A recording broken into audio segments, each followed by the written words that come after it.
Wakati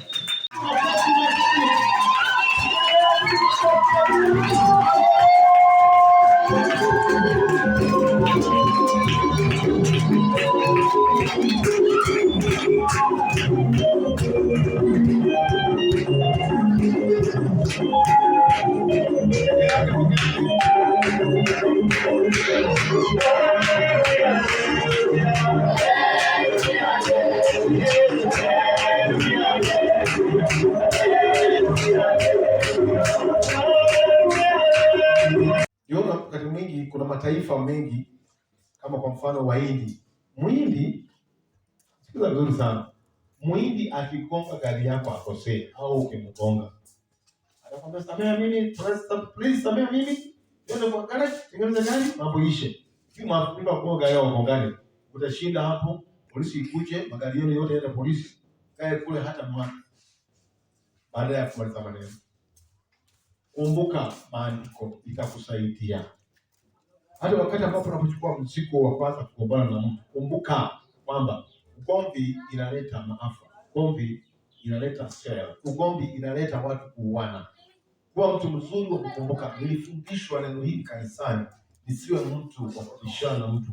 Nisiwe mtu mwenye ambaye anachukua nafasi yake kama hajui kuna sheria au hakuna sheria. Sheria si kwetu, sheria ni kwa mataifa. Sheria yetu sisi ni neema, yaani kutenda wema kwa Mungu. Haleluya. Kama kutenda. Town positive. Kuna nyumba hapa imeshindikana, imekuwa na kesi. Hiyo nyumba ni ya mama mmoja anaitwa Lois Waswa, mwaka alikuwa mzee Isaac Waswa, mzee aliaga dunia. Mama yake akawanyang'anya hiyo nyumba. Kesi iko kotini, pesa zote zinatoka pale kotini. Kila pesa inapatikana kila mwisho wa mwezi. Unalipa kotini, hizo pesa zimewekwa kwa serikali. Mpaka ukiwa kujua mjumba ni nani. From 1972 mpaka leo. Nataka nikwambie kama ni mimi ningesema basi nakuachia. Sababu hata sasa sina utamu wake. Ili kwa sababu ya uzito wa kutokumbuka maneno ya Mungu, unafika mahali mpaka unachapa mwenzako ngumi au unamweka kofi, sababu haukumbuki kile ambacho ulichonacho. Wakati mwingine mtu anaweza kusaidia hata chakula tu. Mtu akupe mhogo mmoja saizi hii na umekuwa njaa 3 days na kupe na maji na ukunywe. Kumbuka huyo mtu tafadhali. Mkumbuke huyo mtu. Mtu anaweza kuja aone nyumba yako hauna blanketi, unanika matasi tu kwa waya. Ndio wakati mwingine maskini hajifichani. Unanika huko nje inanuka, nyingine imejaa kunguni. Wakati mwingine anakuja akwambia, "Wewe, usione anakulijia, chukua hii sote choma." Hapo anaweza kumkobanisha nini na nini. Yeye wewe utamuuliza, tunataka kumuulia nyingine. Fanya vile anavyokuambia. Wakati unapokumbuka tu ya kwamba huyo mtu anataka kufanya nini, wacha nichome. Anakuambia shilingi 50,000 za kutosha kununua vitu vyake, au wenye vyeo, senator alinisaidia weta, hakula au nani alinisaidia, governor alinisaidia, nani alinisaidia, au ndio ni mayor fulani hapa au MCA alinisaidia. Wewe nikwambie, kumbuka mwenye anakusaidia. Unapotegemea mwanadamu unalaaniwa. Lakini utakapotegemea Bwana atakupa msaada kutoka kwake direct. Haleluya. Sema kwamba kuna siku nimekaa kwa nyumba ya mtu. Kuna siku nimewahi kulala hapa. Kuna siku ambayo Bwana amewahi kufanya jambo fulani. Kuna siku ambayo Mungu amewahi kunileta mahali hapa. Kuna siku nilipita hapa nikabarikiwa sana. Nakwambia itakuwa ni baraka kubwa sana utakapokuwa mtu wa kukumbuka. Anafanya chochote kile ambacho anataka kufanya. Unaalikwa mahali unaweza kuleta aibu. Aibu kubwa, si ndogo. Juzi nilikuwa natoa ushuhuda mahali nilienda yote juzi kutoka kwa mama. Alipiga simu, aliwamekuta mtu mbali ameenda kuombea. Ameingia pepo ya baba yake, ameweka mkono kwa koti, anatoa pesa kwa koti. Nikauliza mama, mwenye niliombea jana? Nikamuuliza naitwa Bramwell amefanya kijana smart sana. Mama akaniambia nifanyeje? Ya mama, mtu mzima 30 years. Wakati mwingine ni kijana mwelevu kwa sababu yeye amekuwa number 2 kwa primary, ila form 1. Ilikuwa number 1 university. Ametangaza kwa magazeti mara pili, ametangaza kwa radio. Lakini angalia ile pepo lilimuingia na ulezi mbaya. Anaenda mpaka kumfuka baba yake mzazi. Siku moja Mungu atamuinua. Na siku Mungu atamuinua atakumbuka ya kwamba niliweka mikono yangu ndani ya mfuko wa baba. Kumbuka ya kwamba kuna maovu mengine kama ukumbuke ikurekebishe, ikusaidie. Kwamba siku moja nilifanya jambo hili na liniaibisha maisha yangu. Utoke katika aibu kwa sababu ya kukumbuka udhaifu uliyekuwa nao. Watu waenda makanisa. Lakini ngoja nikwambie, kuna watu waenda makanisa. Ukienda kwa hii nyumba ikapa na matope hii. Ukienda hapa, ukienda kwa hii ghorofa, watu wamekaa tu. Wamekaa tu kama watu ambao hawakumbuki hapa kuna mwenye aliwaendea msalabani. Kanisa tumeenda mpaka tumechoka. Unaona sasa Biblia inasema siku moja atahitaji mchungaji. Nami nitasema kwamba kuna wengine wanasema tumechoka. Na wewe endelea kuchoka. Lakini wakati ambapo unajitia moyo useme ya kwamba wacha nimkumbuke Bwana aliyeniita. Niende leo nimsujudu na maabudu. Kuna kibali cha Mungu katika maisha yako. Haleluya. Amen. Bwana asifiwe. Amen. Nimekuwa juzi Endebess. Bila nimekuwa Endebess juzi, kuna jambo ambalo Mungu alifanya. Hata sijawaambia mtu. Nikuta mama na mtoto wanaumia kifua. Kifua inauma vibaya sana. Nilipokuwa naongea na mama alikuwa analia machozi. Msichana pia machozi. Tunaumia. Muda gani? 16 good years. Watu wanaumia. Yeye msichana aliumia akiwa na miaka 4. Kifua. Haizi enda mtoni kwa maji. Wakati tulienda kanisani saa kama hii sasa nilipokuwa napewa kufundisha, sishangae Mungu sana alikumbuka hicho siku yenyewe ile nilikuwa nilipokea mtisa wangu sana kuja nilikuwa na nyumbani kupata lunch ndio niliondoka nyumbani Eldoret. Mtana akasema mchungaji nilipokea mtisa wangu. Mbele wakati mwingine kuna kitu kingine uwezo ukaficha mpaka useme ukumbuke na useme ili Mungu akupatie kibali. Unajua hata ushuhuda wetu unapoficha your testimony, hauwezi kuja ukapata your breakthrough. Huwezi kumbuka kile Bwana alikufanyia jana. Kumbuka ile Mungu alifanyia wakati mwingine. Hata kumbuka miaka ambayo iliyopita. Example, niko na ushuhuda wa Katana. Nilikuwa mahali fulani Eldoret kwa Mount Ephraim Prayer Center. Alafu kidogo la kushangaza, mimi sikujua. Mchungaji alikuwa anafundisha director akasema ya kwamba Nandi kuna mapepo na imeshinda watu. Na tufanye namna gani? Nikasikia roho Mungu ananiambia inua mkono na umwambie niko hapa. Ndipo inua mkono akanisema. Ndio hayo wakati mwingine. Ndipo inua mkono wa pili akataka kunisema nataka kusema nini? Ni director mwenye bana kwa maombi yake.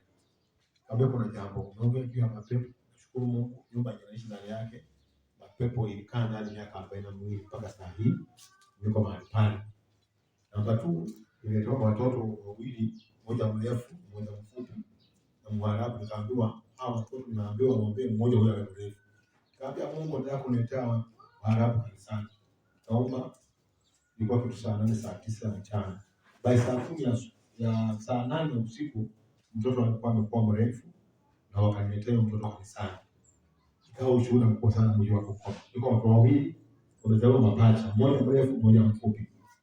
Sasa nikawapa ushuhuda vile nilipata hiyo nyumba. Mama wa pili mwenye niliombea kupata hiyo nyumba ilikuwa ni kwamba nilipokuwa nazungumzia ule ushuhuda wa mtoto, mama akasema hiyo nyumba ni ndugu yangu. Na tayari mtoto wao alikuwa ameshapona. Hata nilikutoka pale nilikuja mahali penye nafanyia kazi baada ya wao kwa baraka maisha yao.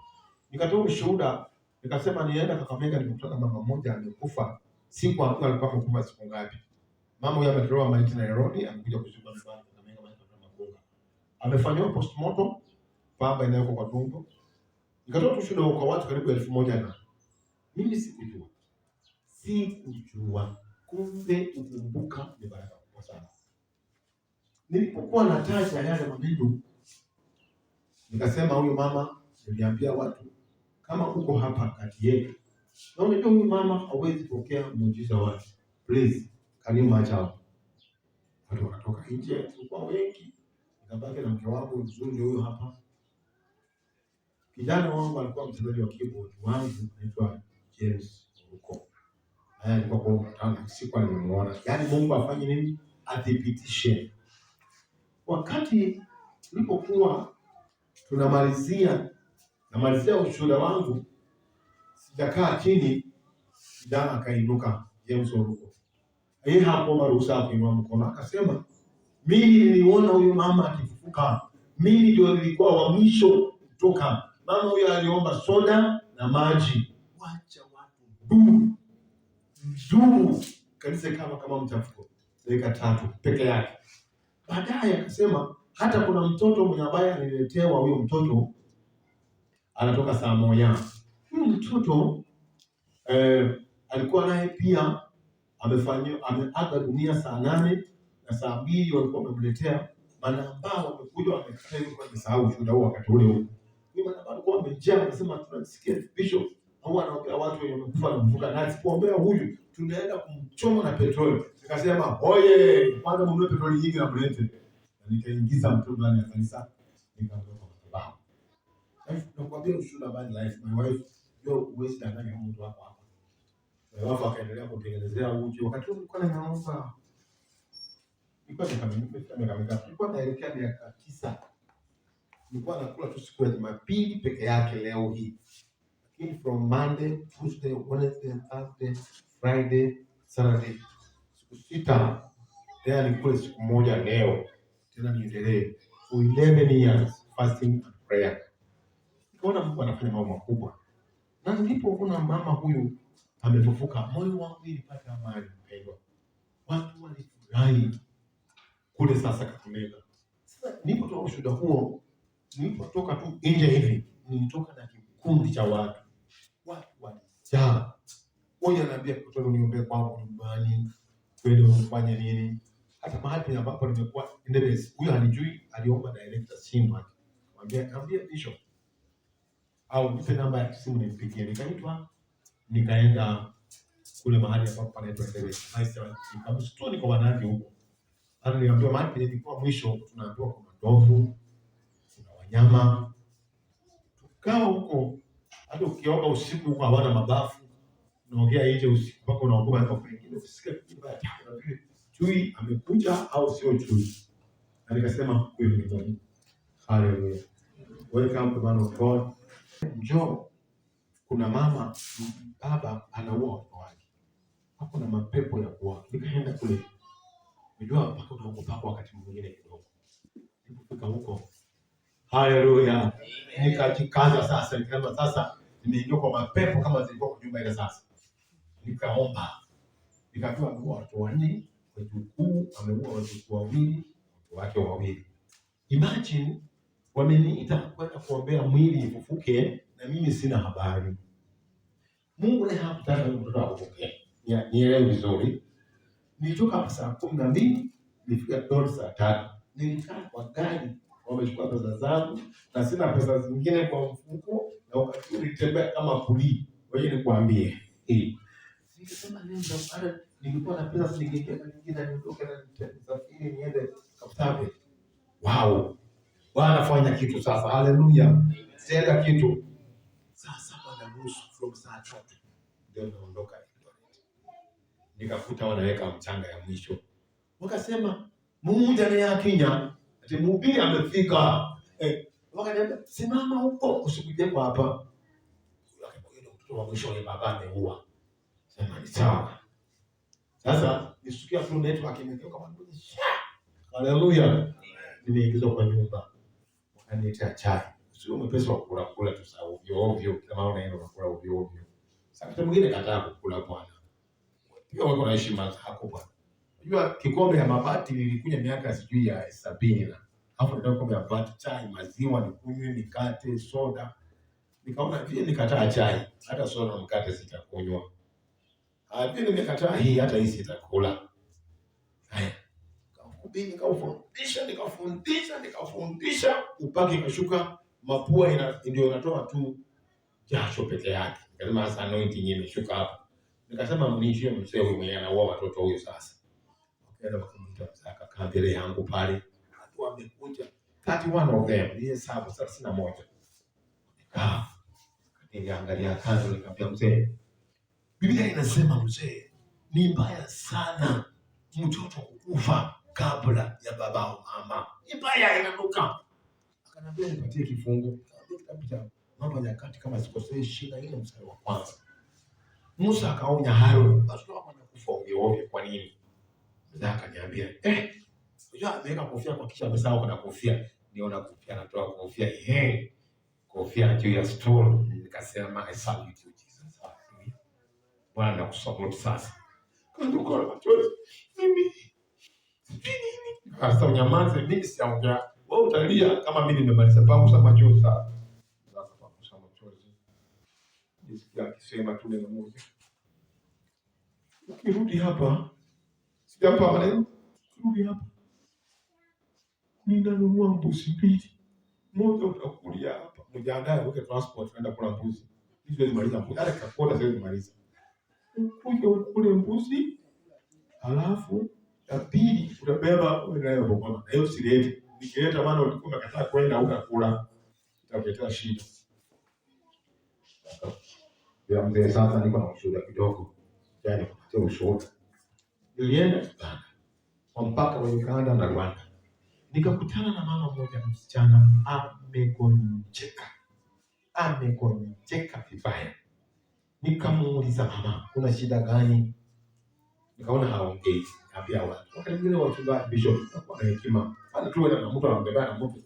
Kila saa unaenda na watu. Watu wengine hawawezi kuambia shida zao kama wako watu ndio watu watatu. Nikamwambia tokeni nyinyi wote msimame hapo nje. Mafuta skeleton. Nikauliza mama, shida iko wapi? Kaja bishop. Baba yangu mkwe kama bila mstari yangu. Mama budi usimama hapo. Mama. Simama. Ondoa macho, ondoa macho yako hivi. Sasa kaa. Sasa msichana huyu alipenda sana baba yake. Basi, nyamaza. Mzee ule siku ya Christmas. Kuku yetu iko wapi? Mzee mama, mimi sijui. Iko wapi? Hata mzee yule anasikia, yule ushuhuda Uganda sasa. Mzee akasema hebu rudia. Sema waache nimalize ndio nitarudia baadaye kama utakuwa umesikia vizuri. Hata msichana amekula kuku. Mzee akamwambia sasa tunajua sisi tunajua wachawi wazuri. Tunajua wachawi wazuri sana. Wakaondoka wakaenda kwa mganga. Kufika kwa mganga, akamwambia mganga, kuna mtu aliiba kuku yetu. Mganga ile kazi kidogo.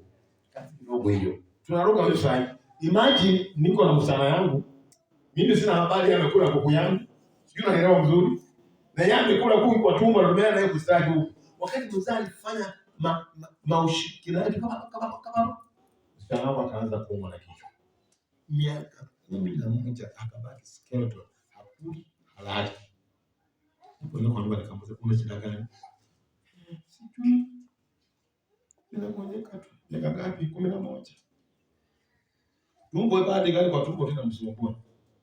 Sasa saa ikafika. Nisikie mzuri Nikisema sitaipika. Utaipika nini wewe niambie tu.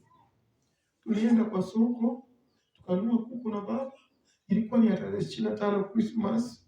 Alafu hiyo kuku ikapotea. Akanyamaza. Potelea wapi? Ikapotea. Ilienda wapi? Ilipuka. Hapa. Hiyo kuku nilichinja. Nikakula bwana yangu kwa wawili. Lakini nimeumia kichwa. Naumia. Hiyo kuku ndio kwa tumbo inakuumiza. Sasa unaniruhusu niite baba upone saa hii? Nitapona.